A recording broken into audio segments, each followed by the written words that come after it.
J'ai fait le stage très récemment. Je dois dire que j'avais trop envie de bosser sur ma voix. Et puis quand on se retrouve face au micro, waouh, ça bouleverse. On sait pas par quel bout prendre la chose. Ce qui est marrant, c'est qu'on est seul dans cette cabine et il y a Hervé et Flo de l'autre côté. C'est une configuration qui est quand même étrange, quoi. Finalement, là où je pensais qu'être comédienne, j'allais avoir telle base, telle chose, mais j'ai trop aimé ça, hein. Mais Hervé, il a cassé tout ça. Ça, j'aime bien dans les stages quand ça fait ça. Quand on repart comme ça, on enlève tout ce qu'on croyait, en fait. Ça vient de l'envie de rendre aux comédiens un métier qui leur appartient aussi et de les amener au micro parce que souvent les comédiens n'y vont pas. Ce qui est toujours étonnant dans le stage, c'est de voir des comédiens arriver avec des certitudes sur ce qu'ils vont aimer ou pas aimer forcément dans les types de productions qu'on va aborder et de voir qu'en fin de stage, tout est souvent très bouleversé dans leur tête. Le micro, c'est toujours une grande surprise pour les stagiaires. Et je me suis dit, c'est l'occasion d'essayer sa voix autrement. Donc j'ai pu découvrir tout ce qui existait dans la voix off. Souvent, quand on pense voix off, on pense doublage, mais en fait, il y a quand même bien d'autres disciplines dans la voix off. Le documentaire, le livre audio, le film institutionnel, la pub radio, l'audio guide. Le rôle de l'intervenant est fondamental, il est déterminant.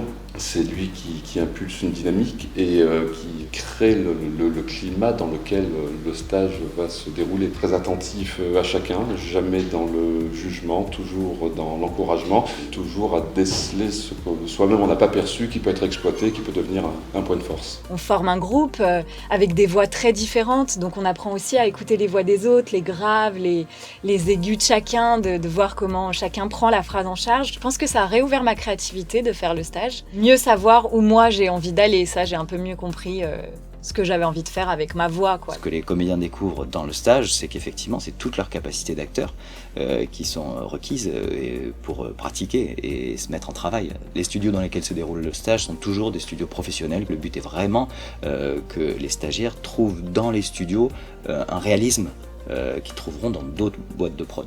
Ce qu'on propose, c'est effectivement un stage pour 6 personnes durant 10 jours. C'est un format d'1 heure par demi-journée pour chacune et chacun, que ce soit en cabine de prépa et en cabine ici d'enregistrement. Le passage en cabine, il est vital pour que les comédiens et les comédiennes expérimentent bien chaque exercice. On est sur 20 passages en cabine pendant 10 jours.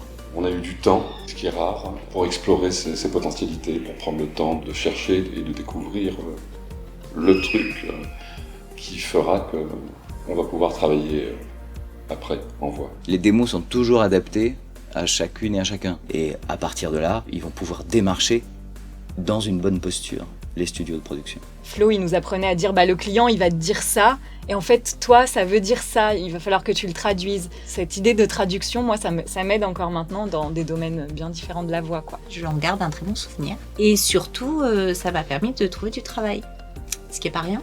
Quand même, quand on fait un stage, c'est le but, je crois. Quelques mois après, j'ai commencé à enregistrer mes premiers livres. Évidemment, c'est l'aventure de chacun dans ce métier, mais heureusement, nombreux sont ceux qui travaillent aujourd'hui en studio, que ce soit sur du livre audio, du documentaire ou de la pub radio.